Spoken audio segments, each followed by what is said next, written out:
Yeah, another video. I'm actually filming in the exact location that I did already a video.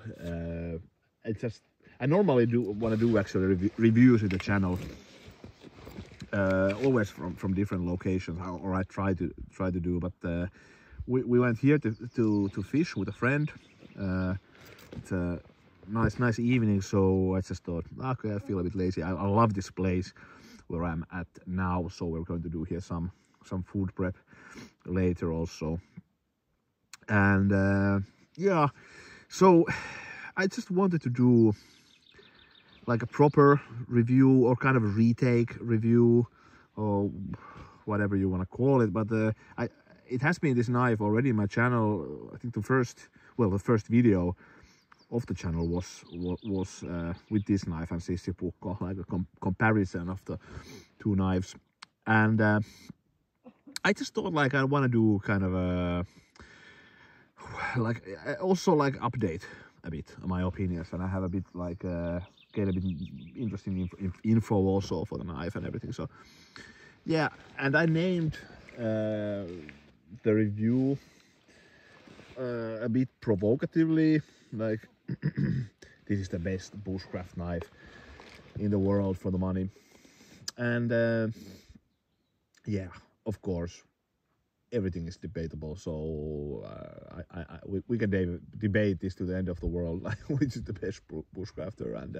And yeah, for the money, it kind of limits the things, of course, because I know many better bushcrafters if you have the money.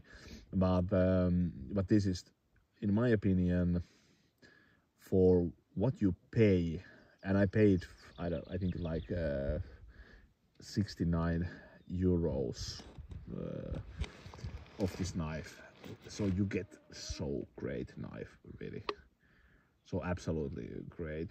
And so in my opinion, it's kind of hard to think. I can't think now another knife with this quality. Well, yeah, there's there's actually interesting knife companies at the moment which are making kind of a good quality price ratio knives, like choker knives. There's there's always a Moras, but the Moras they have hiked their prices a bit. There's many good knife companies also that do make affordable knives. Condor comes to mind. I owned the Condor Pushlor. I sold that away. It was okay, the knife. It's just I didn't have so much use for that. Didn't love the steel actually, not that much. But anyways, yeah, for what you get, it's just a full package. So it's full tang. It has a great steel. So in my opinion, one of the greatest steels for the money. So really one of my personal favorite steels of maybe all of steels. If I would have to choose one steel now that I also like, let's say, if I would have to pay also for the knives that have the steel, I would choose this. And what I mean by that I for example, CPM 3V steel is tougher from my experience. It is a bit tougher. But if I would have to choose, like, for the rest of my life, which steel I would use for the knives that I also buy, I know CPM 3V is bloody expensive, so this is amazing, and it really it's almost as good, in my opinion, as that many super steels for my use. Anyways. Yeah, it's one thing which I want to also point out, that when I got the knife, I was impressed with it. So it's I've used this, by the way, a lot. So this is my most abused knife maybe of all. I use this all the time in, like, when I'm at home, so for gardening, even in some renovation, and just hard toning, chopping, everything. But yeah, when I got the knife, I was impressed. I was also impressed with the sort of nimbleness that this knife has for the size, for the robustness. So it's really, I like the control of the blade. No kind of sharpening choil. Very nice, the handle and everything, very, very good. The one thing only was that I wasn't a fan of the secondary kind of not the secondary, the factory V-edge. I wasn't a fan of that, so I noticed a bit, like a tad bit of chipping, which was, I was a bit surprised because I didn't put that much use, and it really could be just my like personal experience. It could be just like I also had sand maybe on the moves that I was batoning. Who knows? Normally very like kind of careful with that, but anyways, it's possible. But I wasn't.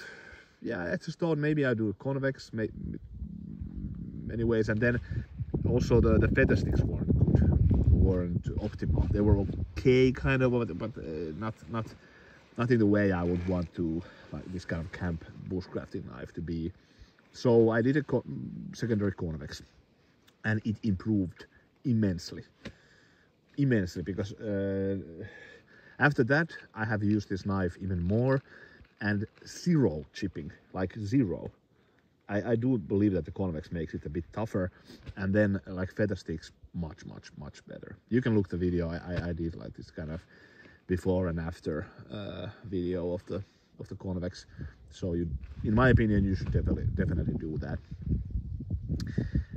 Even thinking about putting like a full height convex here, because I do believe I'm really a fan of convex grinds anyways, and this, for me, this isn't kind of, I'm not making a furniture with this. I'm not carving with this knife. Well, I can carve, and if need be it can do that, but for me these types of multi blades, like multitask blades, versatile blades, camp knives, the main thing is that they, for me, is that they also, like, for example, are kind of slicey. So if I want to do food prep or something, and I think with the full convex here could be interesting. Maybe I really do. I'm doing that, and because it improves the sliciness. So here I'm not the, because the thing is that if I want to carve something, I have much better puukkos for that. So this is really not an optimal carver anyway. So I would here prefer the convex. Yeah, but anyways, if you buy this, I recommend put the secondary convex on it. Yeah, so it's just a fantastic knife. The sheath is maybe the best sheath that I have. I have the Puukko, which I think is still even better, but it's not by much. So this is the most secure of leather sheets that I ever had. So it's unbelievably nice design. So I never saw this design before, never ever. So you have this kind of a button lock here,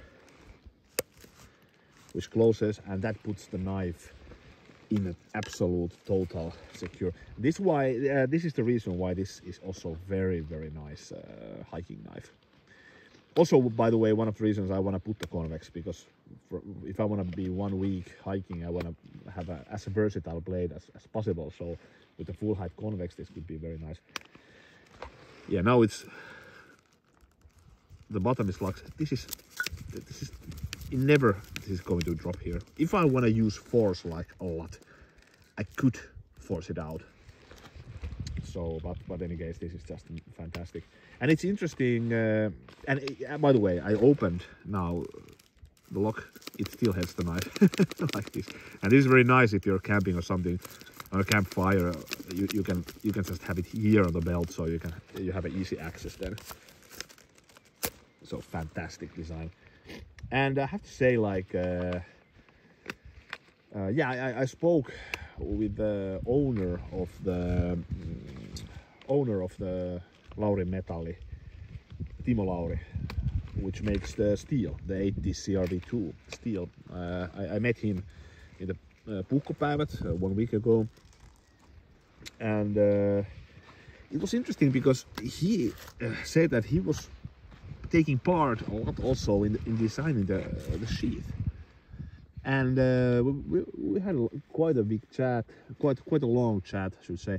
And I will upload that in a while in my channel also. But we had quite interesting chat, and I was surprised like how much they put also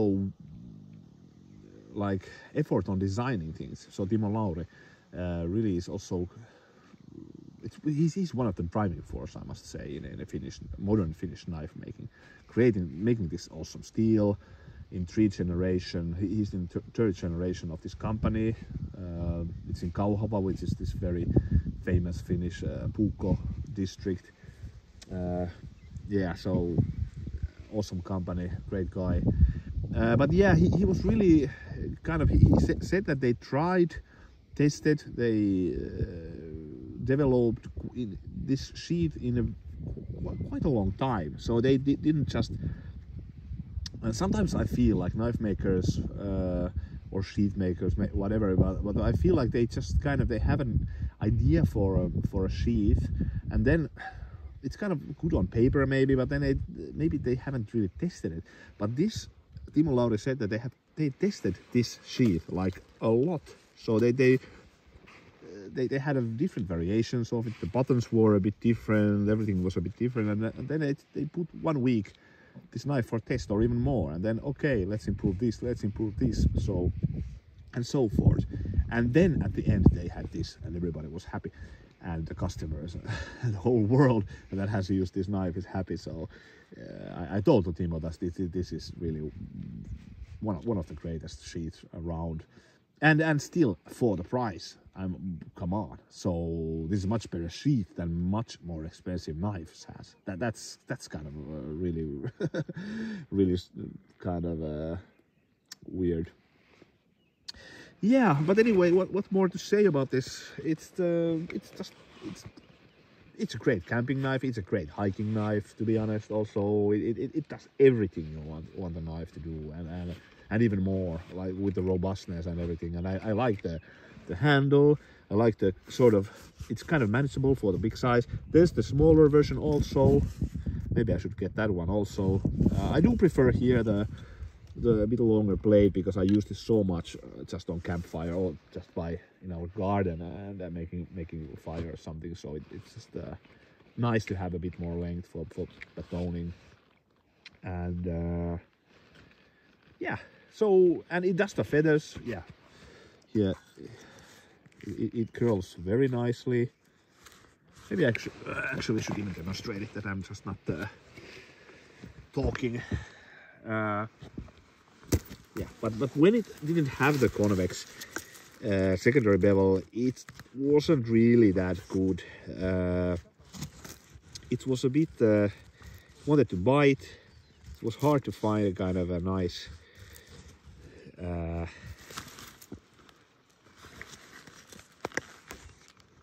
this is not optimal now that the surface there, but it curls. It's really actually, but now even when I'm now using it, I think like putting the convex, I'm not really especially for these types of knives, I really do prefer the convex. Yeah, but anyways, great knife. I will continue using it, and like I said, it really is one of my most used knife, and it has taken the beating like no other knife really. So very happy about this knife, and I will wholeheartedly recommend this. And yeah, but what more to say? Great knife. In my opinion, the best bushcrafters there is. It could be that the shorter one would be even better, so it's a bit more nimble maybe, and I haven't tested that. Maybe I should. Yeah, but it is great. You get so much on a knife. You get a great sheath, everything, good steel. So there's nothing not to like for the price really. And so this really also my most abused knives. So, and I will continue like putting this to hard use. Yeah, but anyways, I will continue here fishing and also do some food here. So thank you for watching. See you later.